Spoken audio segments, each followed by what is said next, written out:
Pension सिर्फ चंद हजार रुपए नहीं होती। पेंशन एक चादर होती है रिटायर्ड आदमी की, जिससे कि वो अपनी इज्जत ढकता है। इज्जत ढकता है ताकि उसके बच्चे उसे बोझ न समझे। 40 दिन कोई सांसद और विधायक रह लेता है, पूरे जीवन भर उसको पेंशन मिलती है। 40 साल कोई कर्मचारी नौकरी करता है, उसकी पेंशन आपने खत्म कर दी। पेंशन तो छोड़िए, कर्मचारियों की चर्चा होती है। पूरे देश के कर्मचारियों की एक ही मांग है, पुरानी पेंशन की बहाली की जाए, पुरानी पेंशन की बहाली की जाए। और आप नौकरियां कैसे दे रहे हैं नौजवानों को मान्यवर? 35,000 रेलवे भर्ती के लिए 1 करोड़ नौजवानों ने उसमें फॉर्म भरा, और उसके बाद जब उसका परिणाम आता है उसमें घोटाला और गड़बड़ी की जाती है। जब वो नौजवान सड़क पर नौकरी मांगने के लिए निकलते हैं, उनको लाठियों से पिटवाया जाता है प्रयागराज में, उनको पटना में लाठियों से पिटवाया जाता है। घर में घुस के लाठियों से पीट पीट के आप नौकरी दे रहे हैं। टैक्स में छूट मिली है और सरकार ने 8वें वेतन आयोग की भी घोषणा की है। दिल्ली के लाखों परिवार जो सरकारी और प्राइवेट नौकरी करते हैं, जो दुकानदारी करते हैं, जो व्यापारी कारोबारी हैं, ऐसे हर परिवार को फायदा होगा। साथियों, यहां आर.के. पुरम और आसपास तो लाखों सरकारी कर्मचारी रहते हैं, यहां लाखों पेंशनर भी रहते हैं। ऐसे सभी साथियों को तो डबल फायदा होने वाला है। इस बार टैक्स में छूट मिली है और सरकार ने 8वें वेतन आयोग की भी घोषणा की है। 8वें वेतन आयोग के बाद आपकी सैलरी और आपका पेंशन दोनों बढ़ने वाला है।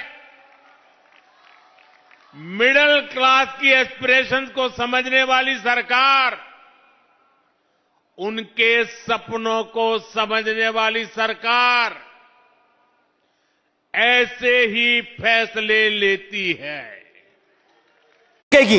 सभापति महोदय, जब बीजेपी की सरकार, जब बीजेपी के लोग विपक्ष में रहे तो ओपीएस की बातें किए। 10 साल से आप सत्ता चढ़ा रहे हो, 11वां बजट पेश कर रहे हो। पूरा देश आज ओपीएस के लिए, सरकारी कर्मचारी परेशान है। कहीं ओपीएस की चर्चा नहीं है, पुरानी पेंशन की कोई चर्चा नहीं है। सभापति महोदय, पुरानी पेंशन तो पुरानी पेंशन, हम मांग करते हैं। बहुत बड़े राष्ट्रभक्त आप बनते हो, मैं मांग करता हूं देश के पैरामिलिट्री फोर्सेस को आप पुरानी पेंशन दीजिए। मैं मांग करता हूं, आप राष्ट्रभक्त हैं ना, सीमा पे जो सुरक्षा कर रहे हैं, जो शहादत झेल रहे हैं, मेरी मांग है कि आप उनकी ओपीएस दीजिए। वो आप ओपीएस नहीं दे पाओगे। इसी तरह से सभापति महोदय, निश्चित है कि अगर जनवरी में नए वेतन आयोग का गठन नहीं हुआ तो ऑल इंडिया फेडरेशन सीधे जंग का ऐलान करेगा और इससे नया वेतन आयोग गठवा के तभी मानेगा। सबसे पहले तो जो हमारे महान अर्थशास्त्री हैं, मैं उनसे बात करना चाहता हूं।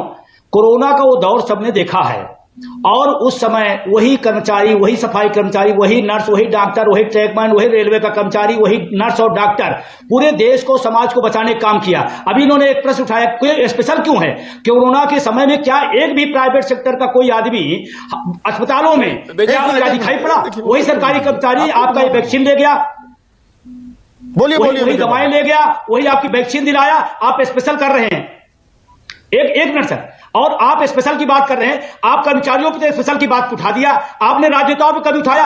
अभी संसद अभी अभी संसद चल नहीं पाई, कितने हमारे माननीय लोगों ने कहा कि संसद का भत्ता हम नहीं लेंगे, कितने लोगों ने उठाया, आपने सवाल उठाया, उन पर जो खर्चा हो रहा है उस पर आपने सवाल उठाया, लोक सेवक को वेतन पेंशन भत्ते की क्या जरूरत है, आपने सवाल उठाया, नहीं उठाया आपने। जब सरकारी कर्मचारी की बात आई तो आपको सवाल आया। देश के लिए सेना अर्धसैनिक बल जान देता है, उसके लिए स्पेशल नहीं है। शिक्षक राष्ट्र का निर्माता होता है, आपको भी किसी शिक्षक ने पढ़ा कि यहां पर अर्थशास्त्री बनाया है, एक शिक्षक को पेंशन मिली, आपको पीड़ा होने लगी है, ये बहुत दुख की बात है। और अभी एक बात और आई थी, पूरा मौका दूंगा मैं आपको, मैं एक बात और कर, अटल जी जब इस पेंशन पर सवाल किया गया, अटल जी जब बंद किए तो सवाल किया गया कि पेंशन प्यारी है कि राष्ट्र प्यारा है, तो लोगों ने कहा नहीं नहीं हमें तो राष्ट्र प्यारा है। तो राजनेताओं को इसका मतलब पेंशन प्यारी, राष्ट्र नहीं प्यारा है। हमारे सांसद जी बैठे हुए हैं, मैं आपसे पूछना चाहता हूं, क्या आपने आर्थिक व्यवस्था खराब है, अपने वेतन भत्ते आपने छोड़ दिया है? आप तो सर्वेंट नहीं है, सर्वेंट तो हम लोग हैं, हम तो आते हैं कहते हैं हमें तनख्वाह चाहिए, हमें पेंशन चाहिए, हम क्योंकि सर्वेंट हैं, आप तो लोक सेवक हैं, क्या जरूरत है आपको? और कितने सांसदों ने छोड़ा? देखिए मैंने विजय भाई आपकी पूरी बात सुनी ना, कुछ हमने रिसर्च की, कुछ ग्राउंड पर गए और ये चौंकाने वाले आंकड़े हमारे सामने आए। राम बालक चौबे, डॉक्टर राम बालक चौबे, 1,18,000 रुपए की आखिरी तनख्वाह और पेंशन मिलती है 4,044 रुपए। या विक्रमजीत सिंह की बात हो, यह दरअसल इक्का दुक्का वाकया हैं जिनकी डिटेलिंग में हमें जाने की जरूरत है, या यही सबब है एनपीएस का और ऐसी ही पेंशन कर्मचारियों को मिल रही है रिटायरमेंट पर? जी बिल्कुल, आपने बिल्कुल सही बात कहा, यही सबब है। और ये कोई एक दो घटना नहीं है। आप एनपीएस में जितने लोगों से रिटायर हो रहे हैं, जितने लोगों को एनपीएस के तहत पेंशन मिल रही है, सबके हाल यही हैं। और ये पूरे देश में सैकड़ों हजारों उदाहरण है। और हर महीने, अभी तो मार्च बीता, 31 मार्च को बहुत सारे लोग रिटायर हो गए। यहां तक ये स्थिति है कि जिनका एनपीएस के तहत 10% तनख्वाह से कटा हुआ भाग था, उससे भी कम पेंशन पा रहे हैं। मतलब हम अपनी तनख्वाह का जो 10% हमने दिया है एनपीएस व्यवस्था में सरकार को, सरकार के लोगों को, उससे भी कम पेंशन मिल रही है। नहीं, ये कैसे संभव है? ये कौन सी आंकड़ेबाजी? जितने मैंने पैसे दिए उतने तो मिलेंगे, ये मेरी समझ से बाहर है। सर यही बात, उसका एक सीधा उदाहरण सर हम बताएं। जैसे जो बताया जाता है, जो कहा जा रहा है कि हम शेयर मार्केट में लगाएंगे, शेयर मार्केट अनिश्चित होता है। और मेरी अपनी जो छोटी सी समझ है, देश का 96% को लोगों को शेयर मार्केट का कोई उतार चढ़ाव से कोई लेना देना नहीं। 2-4% लोगों के लिए खेल होगा, कब चढ़ता है, कब घटता है, कब निकालना है, कब फायदा होता है, ये उनको पता हो। अधिकांश भाग हिंदुस्तान की, चाहे कर्मचारी हो चाहे जनता हो, बाहर रहती है। अब जब उसमें रिटायरमेंट का दौर आता है, अब मान लीजिए एक उदाहरण हम देते हैं, अगर एक खेप आई, एक बड़ी संख्या आई, हमारी एक संख्या आई, 1 लाख लोग भर्ती किए गए, अगले 31 तारीख को जब मार्च में रिटायर होते हैं, उस समय शेयर सूचकांक, अगर शेयर मार्केट कम है, तो फिर हमारा जो वैल्यू था, हमारी जो पैसा था, वो हमारा मूल्य पैसा नहीं होगा, जो उस डेट में होगा वो हमारे लिए होगा। और दूसरी बात, मैं जो और गंभीर बात कहना चाहता हूं, ये पेंशन नहीं है, ये तो जो व्यवस्था दी गई है एनपीएस के तहत कि 60% आप पैसा वापस लेंगे, 40% का आप किसी बीमा कंपनी से पेंशन प्लान लेंगे, और ये जो पैसा हमारा जमा उसका ब्याज है, ये पेंशन नहीं है। इसीलिए ये बात के लिए समझ में नहीं आ पा रही लोगों को। और जब लागू की गई थी तो लोगों ने बड़े सबसे साथ दिखाए गए थे, इतना मिलेगा, इतना मिलेगा, इतना मिलेगा। आज तो मैं कहता हूं कि जो अभी कमेटी बनाई गई है, हम तो कहते हैं कि इस कमेटी में एनपीएस पे सुधार की बात है, जिसको हम अस्वीकार करते हैं। हम सब लड़ाई ओपीएस की लड़ रहे हैं।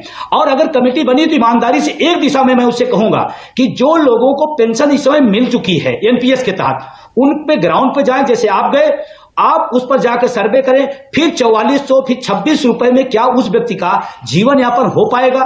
हमारा सवाल सबसे बड़ा ही है। और नहीं, इसमें क्या एक और फर्क, विजय भाई देखिए, ये बहुत ही गंभीर मामला है। ये भाई बुजुर्ग सबको होना है, आपको भी, मुझको भी। और जो ये सुरक्षा कवच है, ये मिलता भी वैसे बहुत कम लोगों को है, सरकारी कर्मचारियों को मिलता है। प्राइवेट, जैसे मैं प्राइवेट नौकरी करता हूं तो मेरी तो कोई पेंशन है नहीं। 85% वर्कफोर्स के पास तो कुछ भी नहीं है, उनको भी मिलना चाहिए। पर अभी हम सीमित ही रखें अपनी चर्चा। पहले जो व्यवस्था थी तो आपको आखिरी तनख्वाह का आधा तो मिलता ही था, साथ में आपका एक पीएफ अकाउंट भी होता था जी, तो प्रोविडेंट फंड के भी पैसे मिलते थे और पेंशन भी मिल रही है।